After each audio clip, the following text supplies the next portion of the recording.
Quand je cherchais un appartement, je voulais quelque chose d'abordable, peu importe si l'endroit avait un certain caractère. Une agence immobilière était particulièrement enthousiaste à l'idée de me montrer un logement. C'était petit, mais il y avait une mezzanine et une belle exposition au soleil. Le plus intéressant, c'était l'immense espace de rangement grâce au plafond haut, en plus d'être idéalement situé. Je n'avais absolument rien à redire, alors j'ai accepté sur le champ. Et franchement, quelle erreur. À l'époque, j'avais un chat, et j'avoue avoir oublié de le mentionner. Pour ma défense, ils n'ont jamais posé la question, et même si je me sentais coupable, je ne voulais ni perdre l'appartement, ni abandonner mon chat. C'était compliqué. J'ai pensé qu'il valait mieux me taire et voir si quelqu'un le remarquerait. Après avoir rencontré quelques résidents et m'être présenté, j'ai exploré le quartier pour me familiariser avec les lieux et trouver mes commerces de référence. Les voisins étaient accueillants et me plaisaient bien. Une fois tout le déménagement terminé, j'étais épuisé.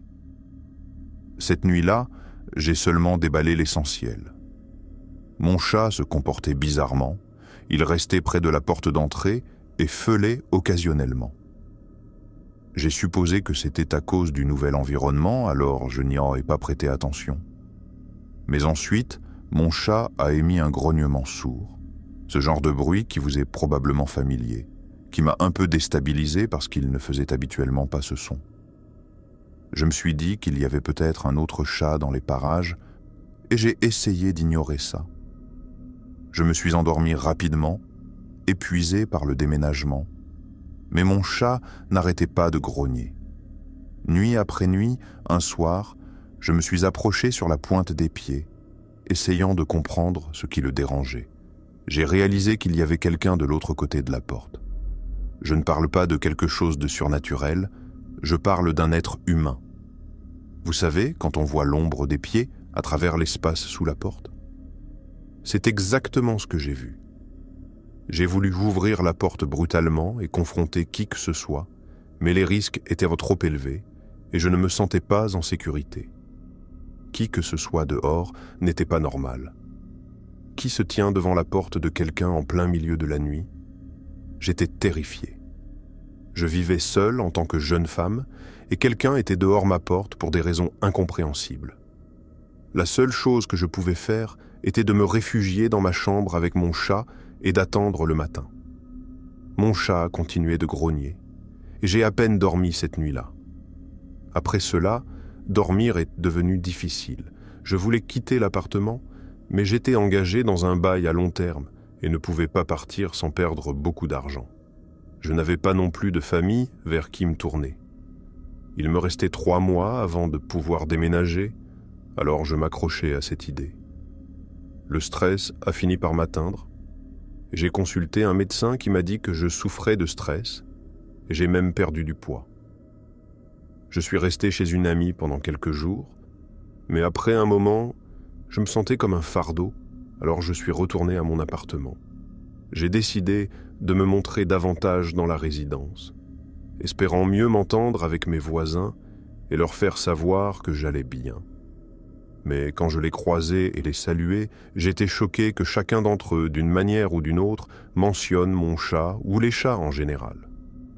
Voici quelques exemples. Tu sais que les chats ne sont pas autorisés dans cet immeuble, n'est-ce pas? C'est fou, non? Rien que d'y penser. Je devrais te dire que je n'envisagerai jamais d'amener un animal ici sans l'approbation du propriétaire. Je suis sûr que tu ressens la même chose. Tu sais que le propriétaire déteste les chats, non? Je n'arrivais pas à y croire. Tu le savais? Et je n'ai jamais sorti mon chat de l'appartement. C'était un chat d'intérieur. Comment savait-il même que j'en avais un? Il ne causait aucun problème. J'étais une propriétaire de chat fière et je prenais bien soin de lui. J'en avais assez de ces commentaires à peine voilés. Alors quand la personne suivante m'a interrogé à ce sujet, j'ai répondu « Comment savez-vous que j'ai un chat ?» Je m'attendais à ce qu'elle fasse l'innocente.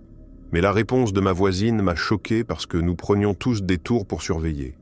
Et c'est là que l'histoire devient vraiment intense. Apparemment, le propriétaire avait ordonné aux autres résidents de me surveiller. Ma voisine m'a dit que dès que je rentrais du travail, quelqu'un était chargé de monter la garde. Le plus effrayant, c'est qu'elle n'était même pas gênée ou ne trouvait pas ça étrange. Elle a fièrement et avec suffisance admis qu'elle avait découvert mon chat en soulevant la fente à courrier de ma porte pour jeter un coup d'œil à l'intérieur de mon appartement. J'ai protesté que ce qu'elle avait fait était une invasion totale de ma vie privée et complètement insensée. Chaque argument que j'avançais recevait la même réponse. Nous faisions simplement ce que le propriétaire nous disait de faire. C'était un montage totalement bizarre et c'était profondément troublant. Le propriétaire les avait tous conditionnés. Puisque ma voisine était heureuse de tout me dire, j'ai continué à poser des questions et son sourire suffisant ne faisait que s'élargir en voyant à quel point cela m'affectait. Quand elle m'a dit que le propriétaire leur avait demandé de fouiller dans mon courrier pour en savoir plus sur moi, j'ai décidé que c'en était assez.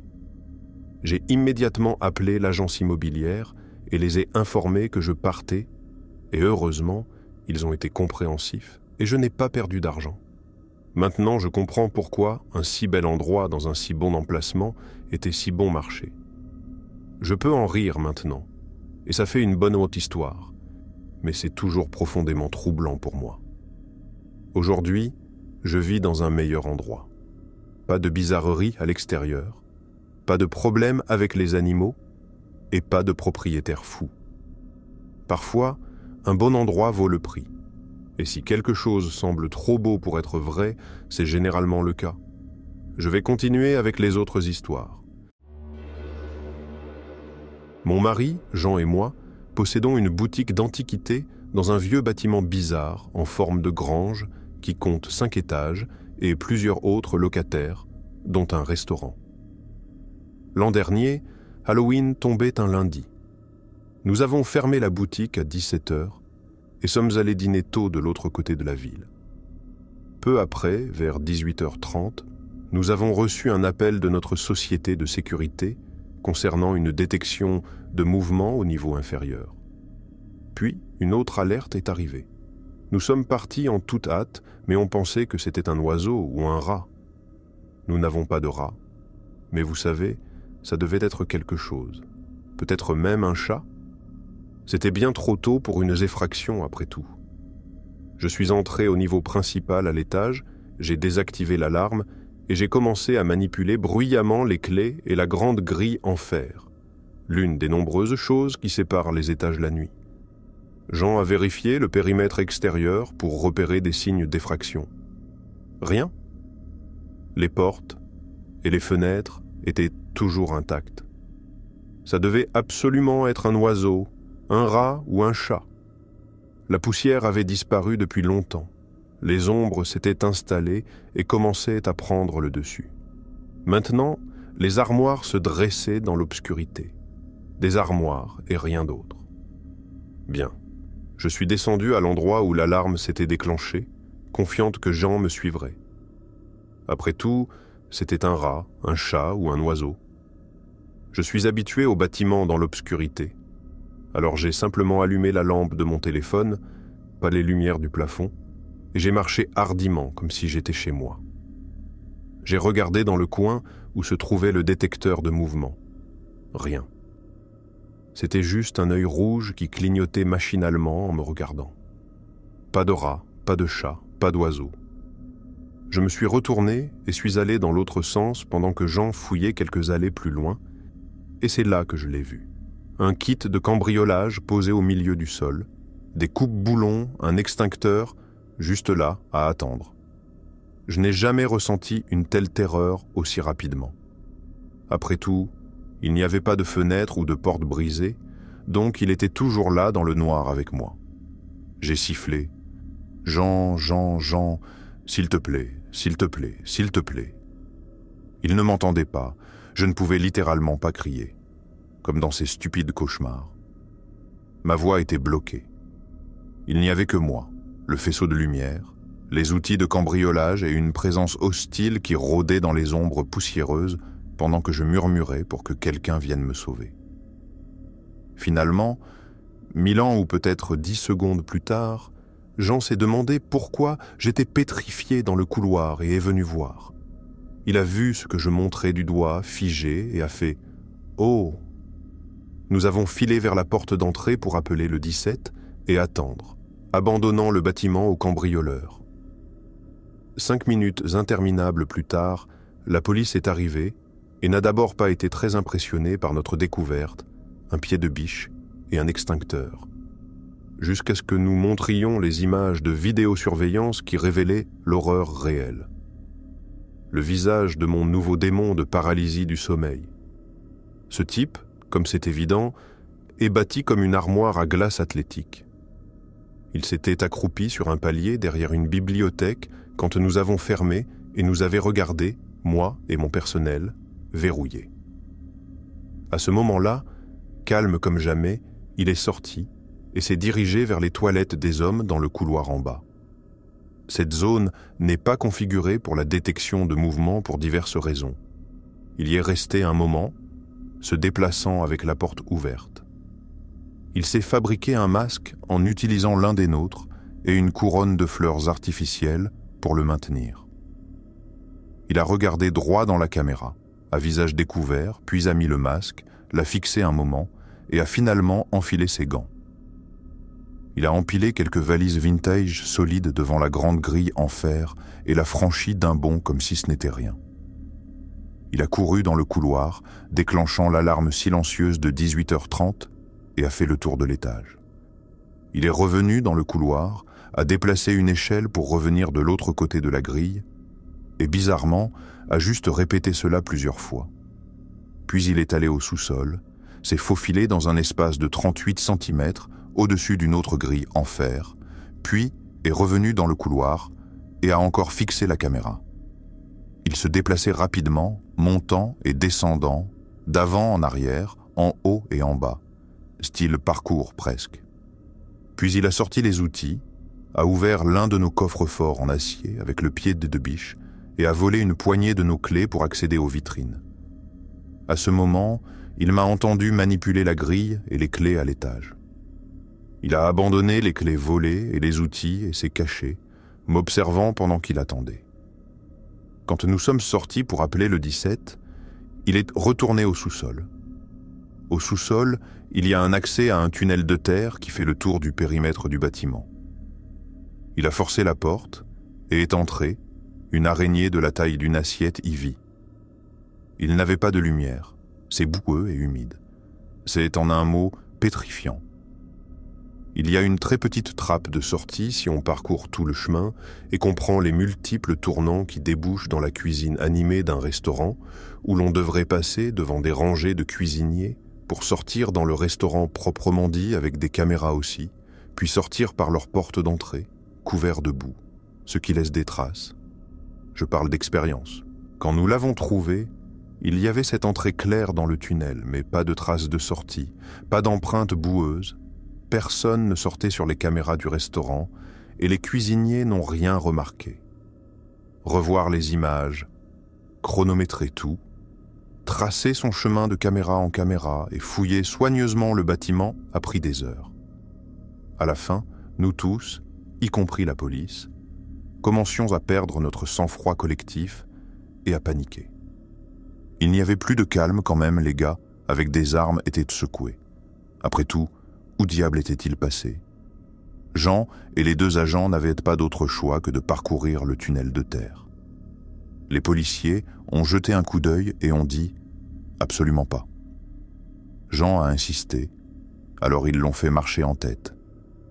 Ils ont parcouru environ la moitié du tunnel avant que les policiers ne disent « Non, tu pars avec nous et nous allons examiner d'autres images du restaurant où il n'y a pas du tout d'araignée. » Jean a reçu leur autorisation pour condamner les 2 extrémités du tunnel, ce qu'il a fait solidement. Ainsi, l'histoire se termine. Les photos ont été largement diffusées, mais nous n'avons obtenu aucune piste utile malgré la photo de visage décente. A-t-il vraiment rampé par une trappe jusque dans la cuisine animée, et s'est-il simplement promené devant les cuisiniers, ne laissant aucune trace de boue? Peut-être que nous n'avons pas senti d'odeur suspecte sortir du tunnel dans les semaines et les mois qui ont suivi, Mais personne n'a parcouru l'autre côté depuis. Nous n'avons retiré les planches du tunnel que la semaine dernière pour les problèmes de canalisation d'eau éclatés.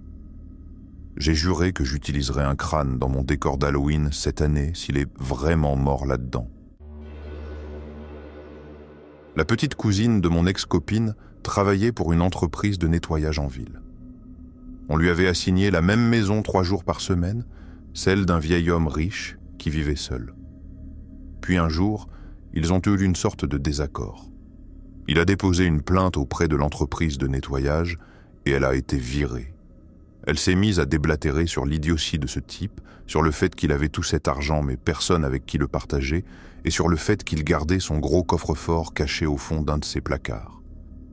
Cette dernière partie a attiré mon attention de manière très significative, et à la fin de la semaine, j'avais un plan pour découvrir ce qu'il y avait dedans. Voyez-vous, j'étais autrefois, et je le dis gentiment, une vraie ordure.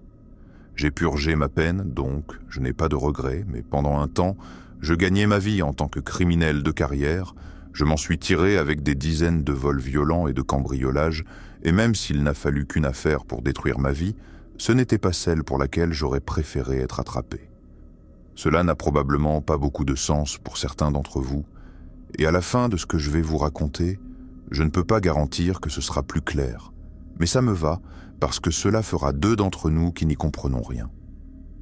Nous avons surveillé cette maison pendant environ 1 semaine, nous assurant d'avoir une idée de l'agencement et de sa routine, mais entrer n'était guère une sorte de situation, mission impossible. Nous avons simplement marché jusqu'à la porte d'entrée un dimanche matin ensoleillé, mis une arme sur son visage, puis l'avons forcé à retourner dans la maison et jusqu'à la chambre avec le coffre-fort. 9 fois sur 10. Une fois que quelqu'un réalise que vous l'avez surveillé et que vous êtes des criminels sérieux qui ne plaisantent pas, ils abandonnent simplement les biens. C'est particulièrement vrai s'ils ont des enfants, mais non seulement ce type était complètement seul, mais il a refusé de nous donner le code du coffre-fort. Nous étions plus que préparés à cela. Nous l'avons traîné jusqu'à sa baignoire, avons enfoncé son propre sous-vêtement sale dans sa bouche, puis l'avons soumis au waterboarding jusqu'à ce qu'il tremble littéralement.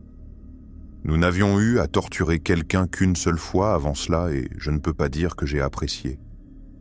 Seul un vrai psychopathe prend plaisir à blesser les gens, donc pour moi c'est quelque chose que je veux faire rapidement et silencieusement.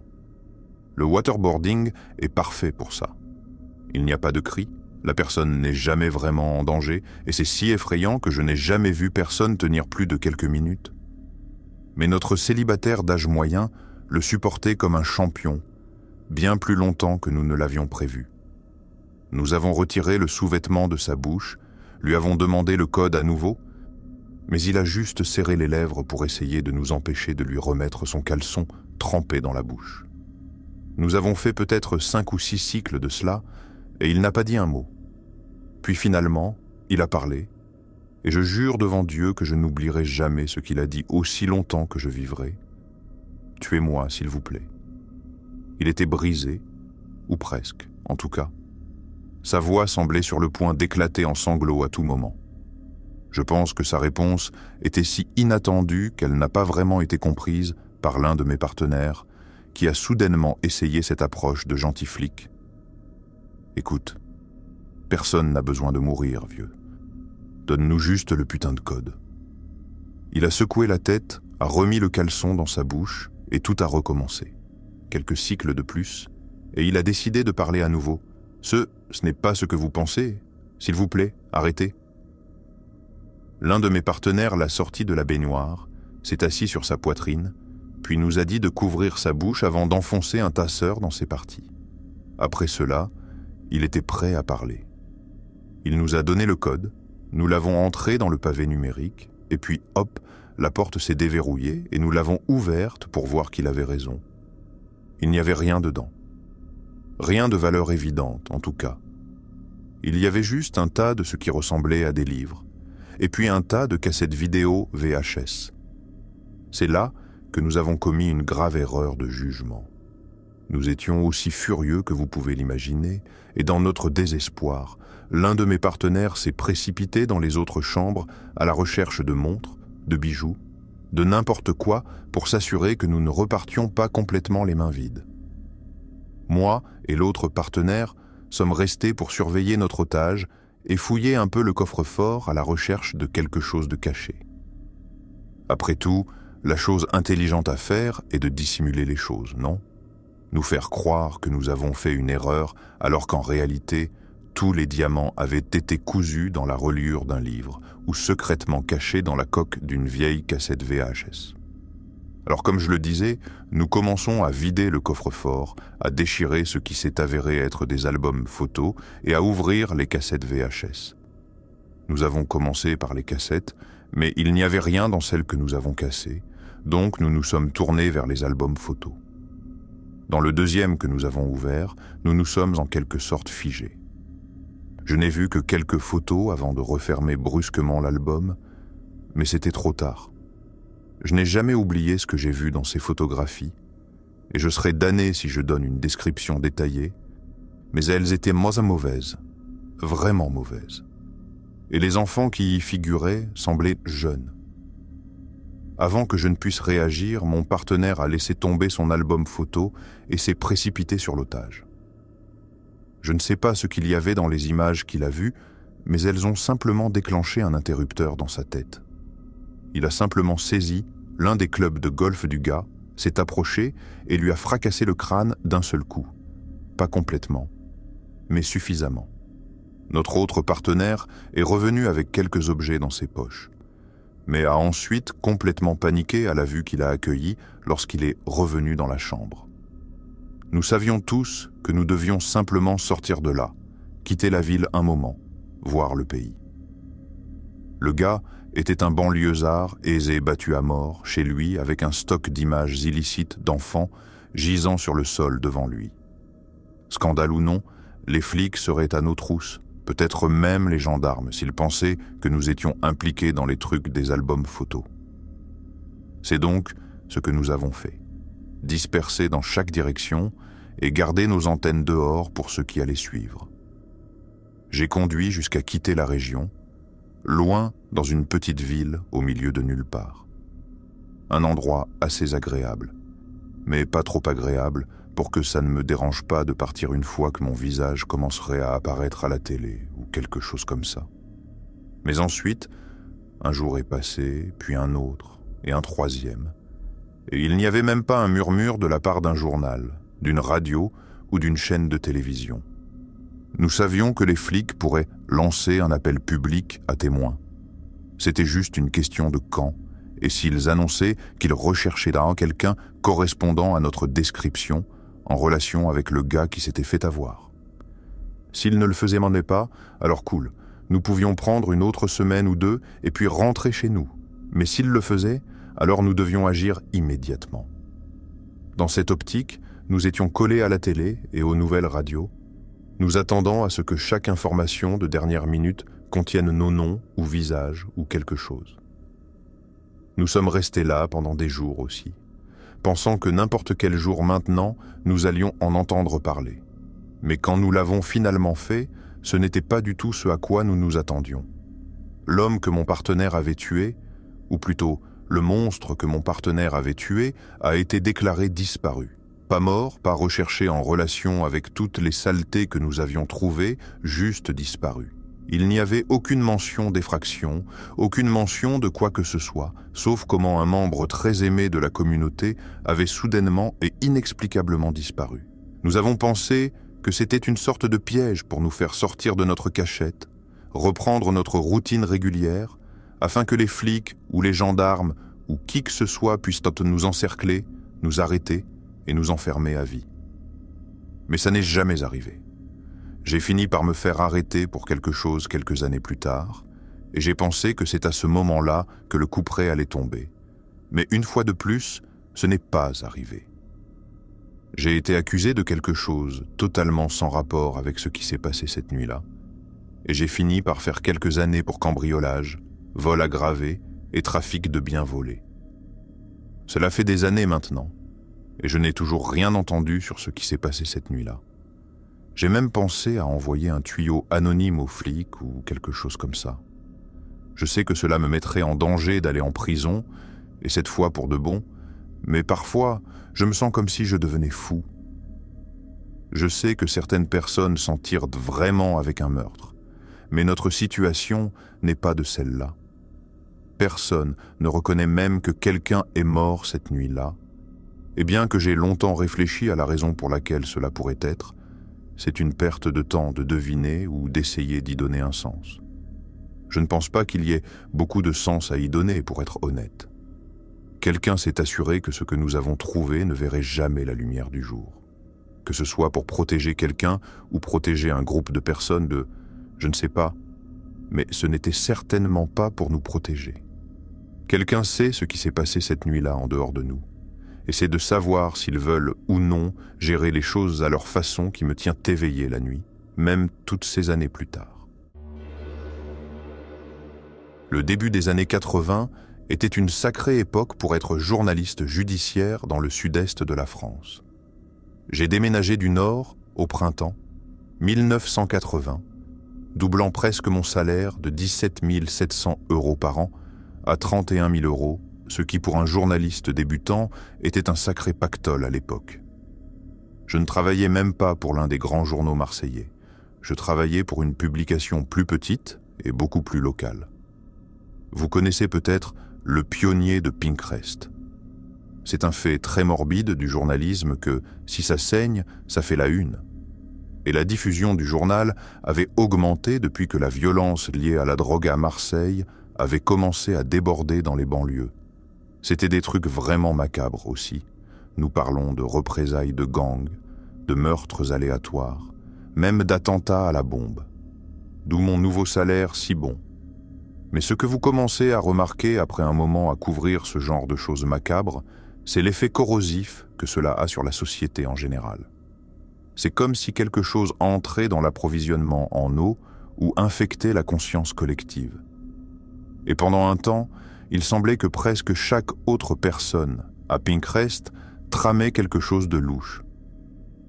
Je pense que pour moi, personnellement, l'exemple le plus clair de cela impliquait ce que j'aime appeler la plus grande histoire que je n'ai jamais écrite. Le samedi 31 octobre 1981, il y avait une fête dans l'une des grandes maisons sur l'avenue Maréza. Un riche vendeur de bateaux avait permis à sa fille de 17 ans d'organiser une soirée costumée de Halloween dans leur jardin. Elle a invité tous ses amis, ils ont passé la nuit de leur vie, et vers minuit, le vendeur de bateaux a débranché la prise, puis a poliment mis fin à la fête. Tout le monde est sorti dans les rues, puis, lentement mais sûrement, tous les amis de la fille ont commencé à rentrer chez eux en toute sécurité, tous sauf un. Le lendemain matin, les parents d'une fille nommée Christine Park l'ont signalée disparue à la police, et initialement, le pronostic n'était pas bon. Toutes les maisons de l'avenue de Maressa, ainsi que les rues qui l'entourent, sont toutes construites sur une sorte de canal artificiel qui permet aux propriétaires d'amarrer leurs bateaux juste à côté de leur jardin. La police a rapidement théorisé que, puisque certaines des filles avaient introduit de l'alcool à la fête en cachette, Kristen était partie seule, était tombée dans l'eau et s'était noyée. Certains avaient des doutes car personne n'avait entendu de cris ou d'éclaboussures. Mais les flics ont quand même dragué le canal à la recherche de restes humains, ne serait-ce que pour pouvoir l'exclure comme possibilité. Mais aucun reste humain n'a jamais été trouvé. 3 jours après le début des recherches, avec les forces de l'ordre de plus en plus désespérées, un camionneur passait devant le lac en haut de la départementale quand il a vu une fille à moitié nue sortir en titubant d'un bosquet d'arbres près du bord de la route. Il a arrêté son camion, a sauté dehors et, après avoir utilisé sa veste pour donner à la fille un peu de dignité, il lui a demandé ce qu'elle faisait là, toute seule, à moitié habillée. Le camionneur a déclaré plus tard que la fille semblait ivre et qu'elle ne se souvenait pas où elle se trouvait ni comment elle y était arrivée. La seule chose dont elle se souvenait était son nom, Kristen Park. Comme vous pouvez l'imaginer, la famille de Kristen était aux anges de voir qu'elle était revenue vivante, mais elle n'était pas revenue indemne. suite à un examen médical approfondi, il a été déterminé que Kristen avait été droguée, enlevée, puis violée à plusieurs reprises, et brutalement au cours des 48 heures suivantes. Puis, au lieu de la tuer, ses ravisseurs l'ont droguée une dernière fois, l'ont conduite sur la départementale au milieu de la nuit et l'ont abandonnée dans une zone boisée. Kristen avait été relativement calme et stable sous les effets résiduels de la drogue, mais une fois qu'elle a dégrisé, c'était une toute autre histoire. Le traumatisme de ce qu'elle avait vécu ces derniers jours était simplement trop pour son jeune esprit à supporter. Et d'après ce que je comprends, elle a subi une dépression nerveuse totale.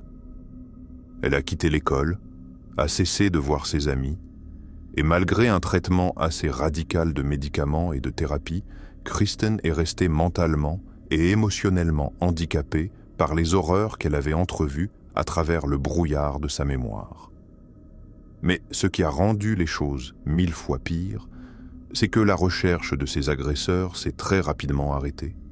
L'absence de progrès de l'enquête a été accueillie avec peur et inquiétude par les citoyens de Pinecrest, et certains étaient extrêmement vocaux dans leur demande de justice, mais aucun plus que le vendeur de bateaux chez qui la fête avait eu lieu.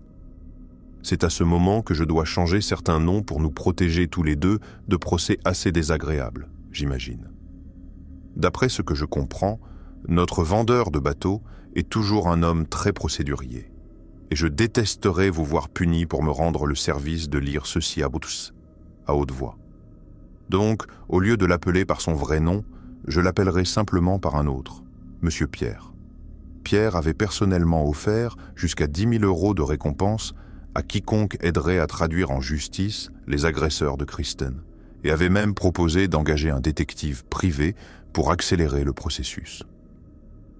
En ce qui concerne le deuxième point, la famille de Kristen a décliné sa charité, mais M. Pierre est resté très vocal et publiquement dans ses demandes de justice, et il a même mis un panneau d'affichage devant son showroom pendant un moment, suppliant le public de fournir plus d'informations. Quand nous nous sommes rencontrés lors d'une vente aux enchères caritatives au printemps 1982, c'est lui qui a suggéré que je commence à enquêter sur toute l'affaire, et il a offert sa pleine coopération dans l'espoir que mon reportage contribue à attraper les ravisseurs de Kristen Park. Je ne pouvais pas travailler sur l'affaire à plein temps. J'avais toujours d'autres missions à accomplir, mais mon rédacteur en chef m'a donné la permission complète d'y travailler quand et où je le pouvais, à condition qu'il ait la première option pour la publier.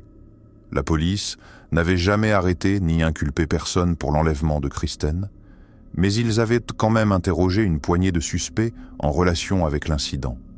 Le premier était un jeune homme avec qui Kristen sortait prétendument, qui avait mal réagi quand elle avait rompu avec lui. Lui aussi était à la fête, mais grâce à divers alibis, il a été écarté comme suspect. La deuxième personne interrogée était un agent de sécurité engagé par M. Pierre pour s'assurer que les fêtards restent loin du canal à l'arrière de la maison. L'agent de sécurité a dit qu'à un moment de la soirée, Kristen s'était approchée de lui pour entamer une conversation. Le garde a affirmé que Kristen montrait des signes d'intoxication.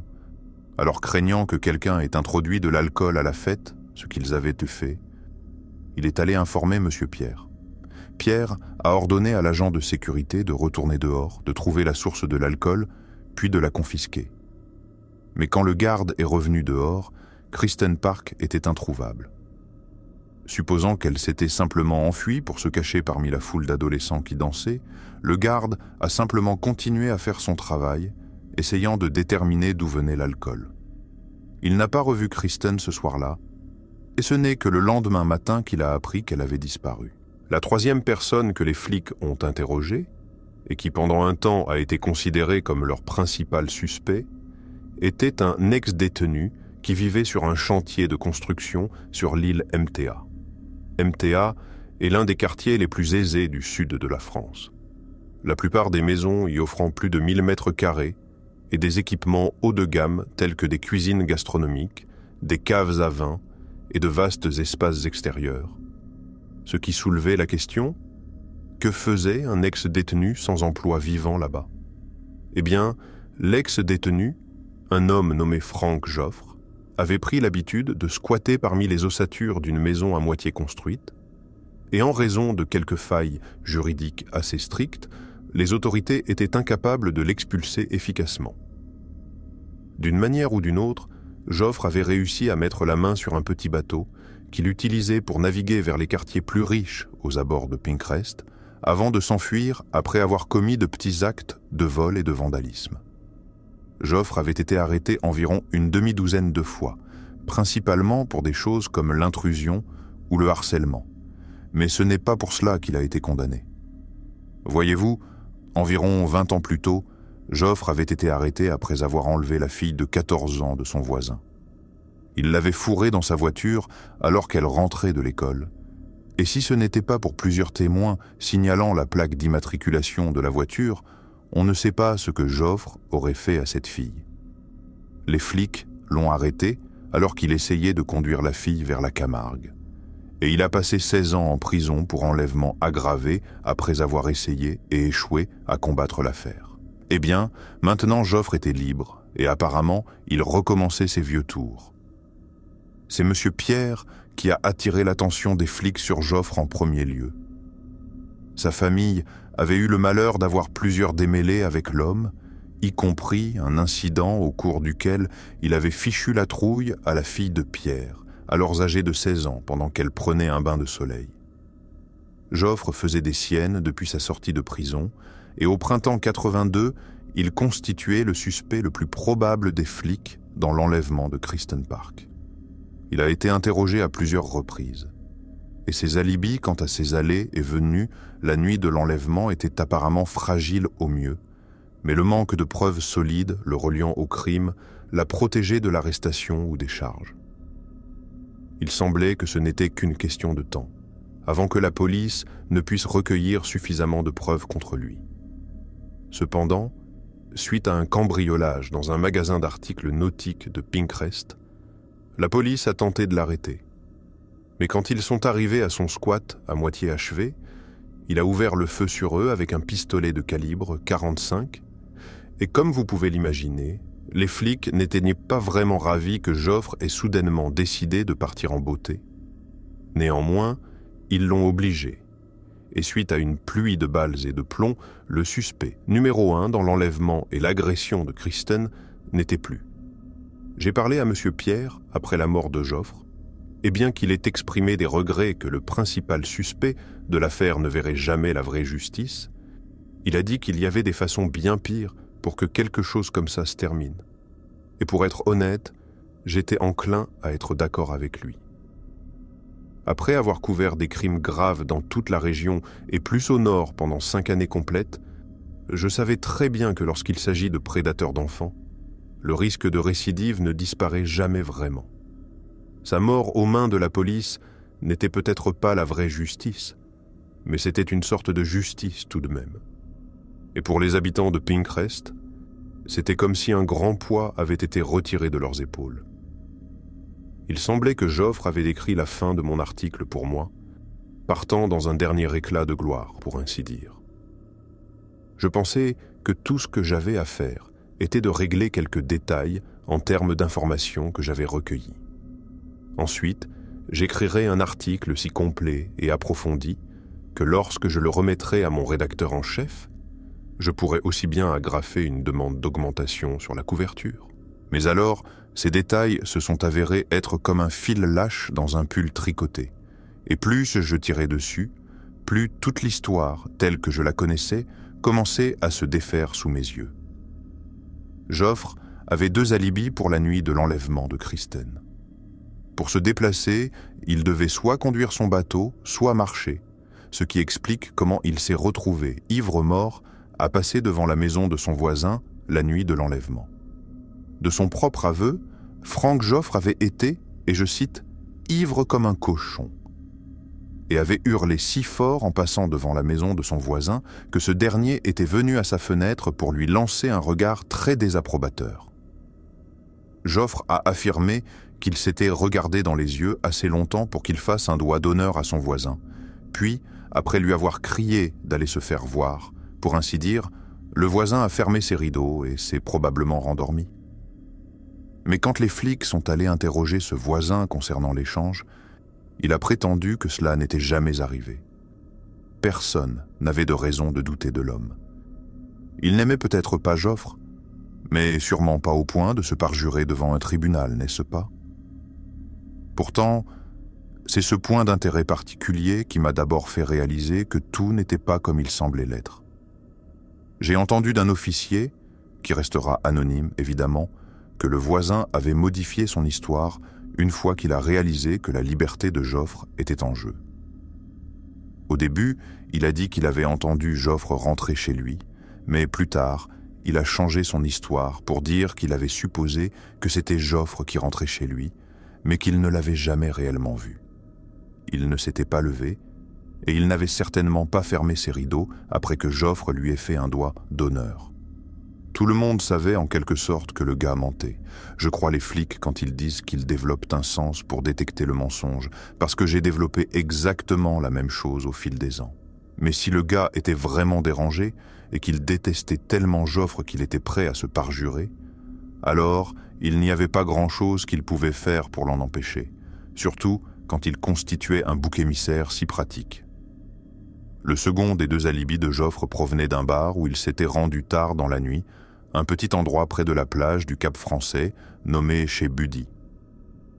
Les flics s'étaient approchés du seul propriétaire du bar, qui a rapidement remis des copies des images de caméras de sécurité de la nuit.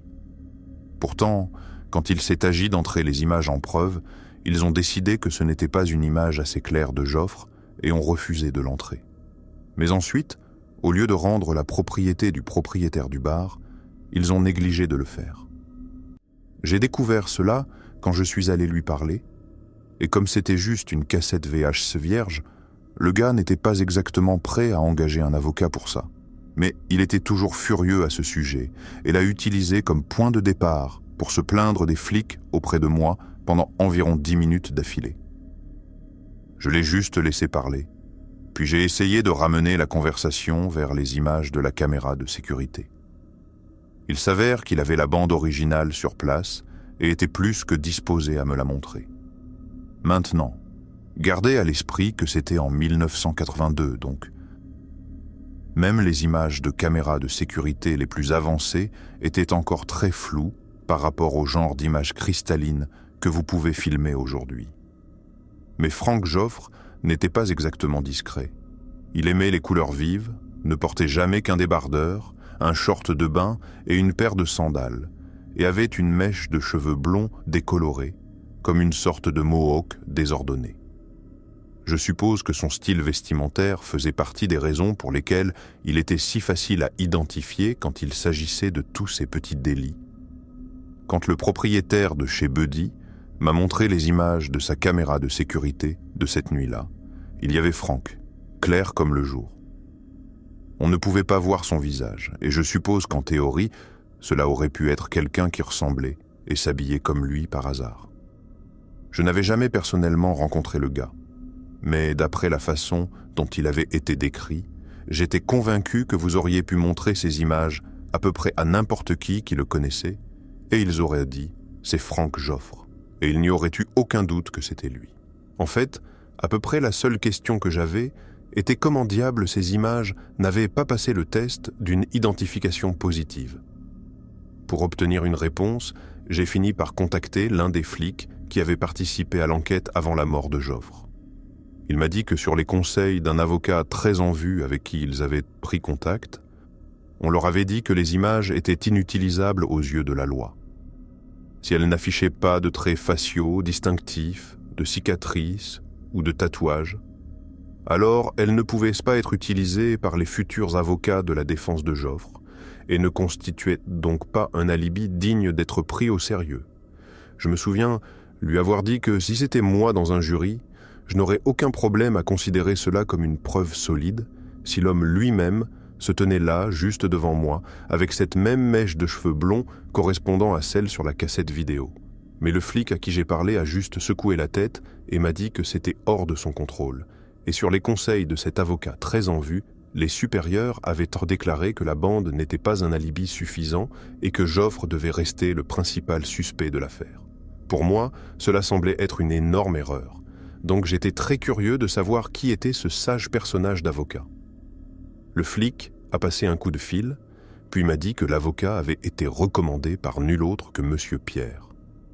Je savais que les flics n'étaient pas intéressés à revoir la bande, mais Monsieur Pierre le serait certainement, surtout si c'était son avocat qui avait commis une telle erreur de jugement. Je n'ai pas hésité à le contacter, mais quand je l'ai fait, il a agi d'une manière aussi obtuse que le département de police. Il m'a remercié pour mon inquiétude, mais m'a conseillé de faire confiance au conseil de son avocat. Joffre avait été le suspect le plus probable, et maintenant il était mort, affaire classée. J'ai demandé s'il avait vu les images de la caméra de sécurité du bar près de la plage du Cap Français, et il ne les avait pas vues.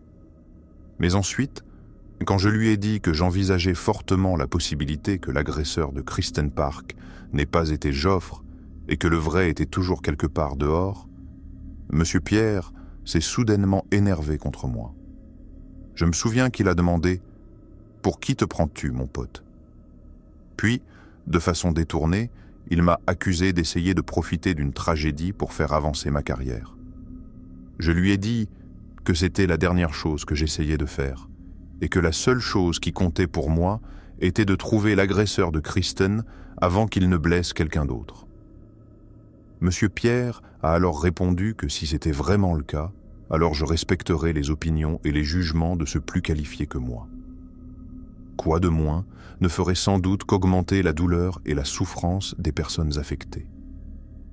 La dernière chose que je lui ai demandé avant qu'il ne raccroche était s'il viendrait au moins voir lui-même les images de la caméra de sécurité.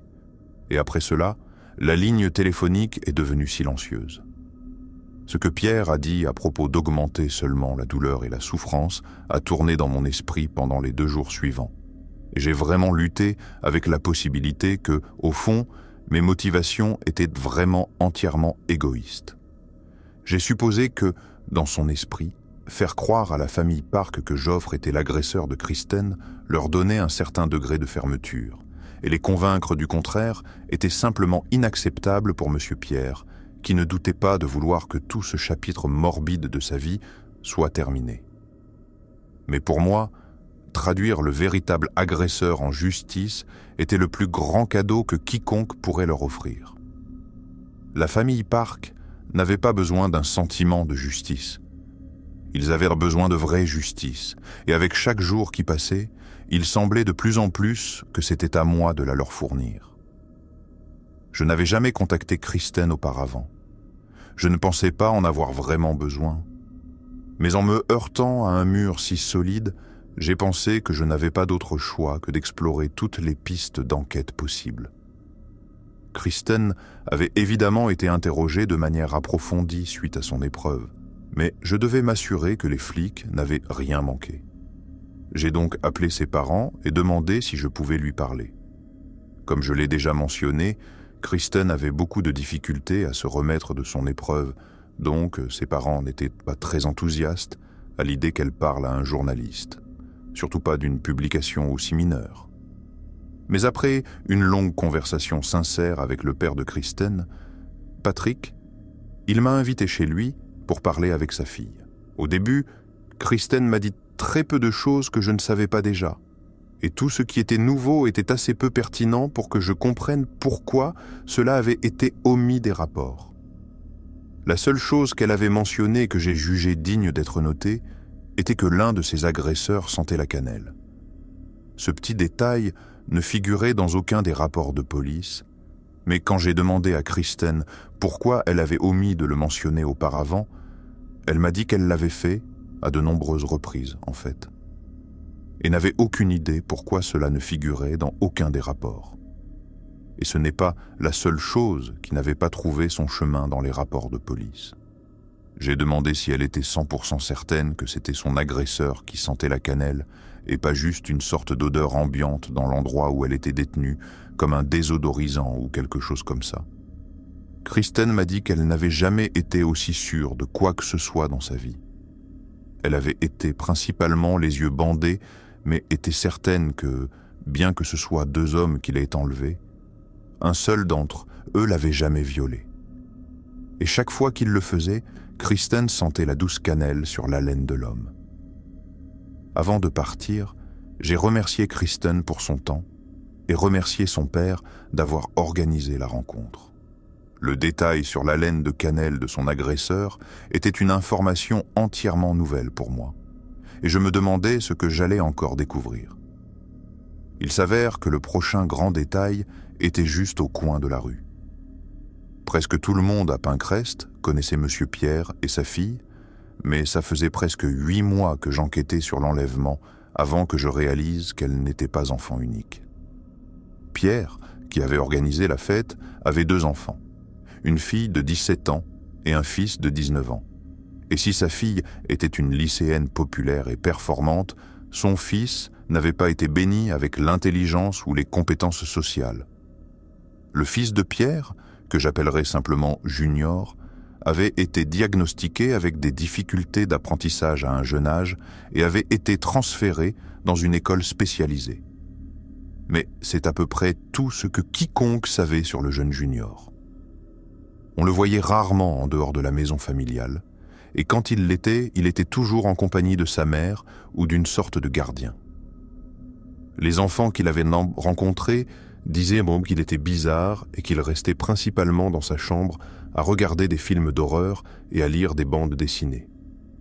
J'ai demandé à quelques-uns des enfants qui étaient à la fête si Junior était descendu ou avait essayé de se mêler au fêtard.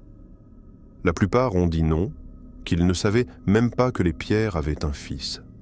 Mais 2 enfants ont dit qu'ils avaient vu un garçon plus âgé à un moment donné, ne portant pas de costume, et parlant à l'un des agents de sécurité de Pierre. J'ai ensuite contacté le flic de la police départementale, celui qui m'avait parlé de l'avocat de Pierre, écartant l'alibi de Joffre. Il a dit que Junior n'avait pas du tout été interrogé concernant les événements de cette soirée, et que, pour autant que le département de police le sache, il était resté dans sa chambre tout le temps. Vous voyez ce que je disais sur la façon dont les choses ont commencé à se défaire ? J'avais des enfants qui disaient que Junior avait été à la fête, ne serait-ce que pour une brève période, mais le département de police m'a dit catégoriquement qu'il n'était pas descendu de toute la nuit. J'ai demandé comment il pouvait en être si sûr, et vous savez ce que le flic m'a dit ? Parce que Monsieur Pierre nous l'a dit. La prochaine fois que j'ai appelé Pierre a marqué la dernière fois que nous avons parlé. Nous n'étions pas en très bons termes après notre dernier appel téléphonique. Celui où il m'avait conseillé, en quelque sorte, d'arrêter de poser des questions. Donc, quand je l'ai appelé cette dernière fois, il n'était pas vraiment ravi de m'entendre. Il a décroché le téléphone, je me suis présenté, et puis quand j'ai demandé à parler à Junior, il a raccroché. Pas de questions, pas de commentaires, juste clic, et la ligne est devenue silencieuse. Et c'était le début de l'été 82. Je n'ai pas abandonné l'affaire, loin de là, mais cet appel a marqué le point où mes progrès ont commencé à ralentir rapidement. Sans le soutien de Pierre, et avec le département de police perdant rapidement patience avec moi, il semblait que je n'avais guère d'autre choix que de mettre tout le projet en veilleuse. J'avais d'autres poissons à frire, pas nécessairement plus gros, mais j'étais un journaliste, pas un flic. Les enquêtes ne payèrent pas les factures. Écrire des articles le faisait. Alors j'ai écrit des articles sur d'autres sujets et j'ai laissé l'affaire de l'enlèvement de Kristen Park s'estomper lentement en arrière-plan. Maintenant, passons à fin octobre 1982, 1 an complet après l'enlèvement de Park. Et comme c'était la période d'Halloween, j'y pensais beaucoup. Halloween cette année-là était un dimanche, mon seul vrai jour de congé, et j'ai passé la soirée à préparer des cocktails maison et à réfléchir à l'affaire. Officiellement, elle était close, mais je savais que l'agresseur de Kristen était toujours dehors, et en accord avec la saison, cela me hantait comme un esprit agité. Je me souviens être allé au lit ce soir-là et avoir réalisé que c'était la toute première fois qu'une histoire m'échappait. Je m'imaginais approcher la soixantaine, toujours obsédé par cette affaire non résolue persistante. Je ris en tapant ceci parce que ma prophétie personnelle s'est réalisée, sauf pour un petit détail. Je ne la considère plus comme non résolue. Et ce que je ne réalisais pas à l'époque, la nuit d'Halloween 1982, c'est qu'il ne faudrait même pas 24 heures avant que je résolve le mystère et découvre non seulement qui avait enlevé Kristen Park, mais pourquoi. Le lundi 1er novembre, j'étais au supermarché de Pinecrest, prenant quelques courses après le travail. J'avais pensé à l'affaire Park ici et là, mais comme c'était un jour de travail, j'avais beaucoup plus à l'esprit concernant les choses sur lesquelles j'avais travaillé ce jour-là. Je me souviens avoir pris quelques plats préparés, parce que je n'étais pas très bon cuisinier à l'époque, avec quelques autres articles avant de me diriger vers les caisses. Je me suis mis en ligne, puis quand j'ai levé les yeux, j'ai vu que la dame devant moi était l'une des femmes de ménage de M. Pierre, que j'avais rencontrée 1 ou 2 fois en lui rendant visite chez lui. Nous avons échangé des salutations, et alors que nous discutions, mes yeux ont erré vers les courses qu'elle avait alignées sur le petit tapis roulant. Avec un assortiment d'articles de nettoyage, il y avait tout un tas de bonbons d'Halloween. Et j'ai correctement supposé que les sacs avaient été fortement réduits en raison de la fin de la saison des frayeurs. Mais ce qui a vraiment attiré mon attention, c'est qu'il y avait au moins 5 ou 6 sacs du même bonbon.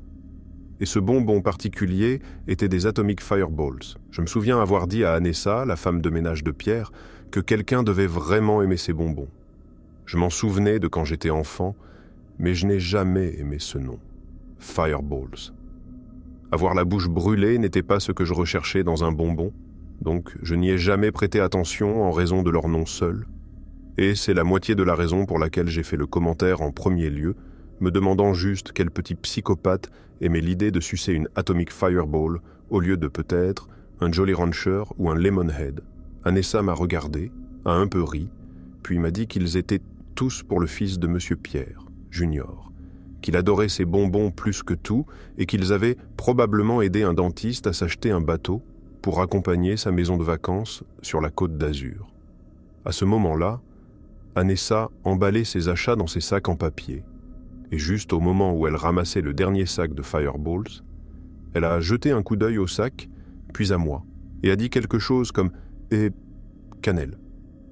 Il y a eu un moment très très bref, peut-être seulement 1 milliseconde, où je me suis dit « Hein, je ne savais pas qu'ils étaient en tête à la cannelle ». Et puis tout est tombé comme la météorite qui a anéanti les dinosaures. Cannelle. L'odeur exacte que Kristen Park avait sentie sur son agresseur chaque fois qu'il la violait. Cannelle. Le bonbon préféré du fils de Pierre, qui vivait sa vie à regarder des films gore dans une pièce sans fenêtre au 3e étage et avait été vu en train de parler à l'agent de sécurité qui se trouvait être la dernière personne à avoir vu Kristen Park parler à cette fête. Frank Joffre n'avait pas de camionnette. Il n'avait pas non plus d'endroit pour retenir une adolescente prisonnière pendant quelques jours, ni d'endroit sécurisé comme un garde-meuble. Ce qui est exactement là où Kristen croyait être détenue. Mais M. Pierre, qui ne semblait soudainement plus si enthousiaste à l'idée de chercher justice pour Kristen lorsque l'enquête impliquait soudainement sa famille, avait les moyens d'acheter ou de louer à peu près n'importe quoi. Et peut-être, juste peut-être, avait l'argent et la volonté d'acheter à son fils, socialement inapte, un peu de temps privé avec une jeune amie de sa sœur qui avait attiré son regard. À l'époque, alors que je mettais tout en place, cela semblait presque trop fou à envisager. Pierre était un pilier de cette communauté, quelqu'un qui était soit respecté, admiré ou aimé. Même envisager l'idée qu'il était un psychopathe de sang-froid qui facilitait l'enlèvement et le viol d'une mineure semblait pure folie. Mais plus j'y pensais, plus cela commençait à avoir tout le sens du monde. Le rassemblement n'avait pas été une fête d'Halloween du tout. C'était un marché de viande adolescente, à partir duquel Junior pouvait sélectionner sa victime. La prochaine occasion que j'ai eue, j'ai dit à mon rédacteur en chef que je voulais lui parler, et à travers une série d'hypothèses étrangement spécifiques, je lui ai dit ce que je pensais et comment j'en étais arrivé à cette position. Comme vous pouvez l'imaginer, il m'a regardé bouche bée pendant la moitié du temps où je parlais, surtout vers la fin quand je suis arrivé à tout ce qui concernait Junior, ou plus précisément, comment il aurait dû être le suspect numéro 1 mais n'a jamais même été interrogé. Mon rédacteur en chef y a réfléchi pendant peut-être 15 à 20 secondes, puis m'a dit que tant que je pouvais l'écrire d'une manière qui ne nous ferait pas poursuivre en justice jusqu'à l'anéantissement, il le ferait vérifier par le service juridique du journal, puis le mettrait sous presse. Si tout ce que nous faisions était de poser les bonnes questions, nous serions protégés par la liberté de la presse, et il n'y avait rien que Pierre puisse faire à ce sujet. Mais comme nous allions le découvrir, ce n'était pas tout à fait vrai. Quelques jours plus tard, j'avais parcouru environ un tiers de mon article quand mon rédacteur en chef m'a appelé dans son bureau, m'a montré une ébauche du journal du lendemain matin. Au milieu de 2 pages du journal, M. Pierre avait acheté une page entière de publicité pour son showroom de bateaux et une autre page pour faire exclusivement la publicité de sa nouvelle gamme de jet ski SE. Pierre avait signé un contrat publicitaire de 24 mois avec ses employeurs, d'une valeur de près de 100 000 €. Il savait qu'avec cette somme d'argent en jeu, il n'y avait aucune chance que le propriétaire du journal publie une histoire négative à son sujet. Et en conséquence, mon rédacteur en chef m'a dit que nous devrions abandonner l'histoire de Junior. Cela peut sembler étrange, mais je n'étais pas surpris. Voir cette gigantesque publicité m'a presque fait tomber de ma chaise, mais je me souviens avoir pensé « Bien sûr qu'il a acheté une publicité, bien sûr qu'il l'a fait. Il avait tout le pouvoir du monde et je n'étais qu'un malheureux scribouillard pour un misérable journal de province. Si je poussais les choses plus loin, je me retrouverais probablement avec une paire de chaussures en béton ou quelque chose comme ça. Donc, au lieu de risquer potentiellement ma vie, ainsi que mon travail, j'ai opté pour la survie et abandonné cette histoire. Je me souviens d'un vieux film en noir et blanc que j'ai vu une fois quand j'étais enfant. Je ne me souviens pas de quoi il parlait, mais une belle femme pleurait auprès d'un sosie de Bogart sur l'injustice du monde. En réponse, le sosie de Bogart a dit quelque chose comme « C'est ainsi que le monde fonctionne, gamine. Ça a toujours été comme ça, et ça le sera toujours. » Quand j'ai entendu ça pour la première fois, je ne croyais pas que c'était vrai, mais j'ai l'impression que tout le processus de grandir et de devenir adulte consiste à découvrir que c'est vrai et qu'une déclaration plus vraie n'a jamais été prononcée.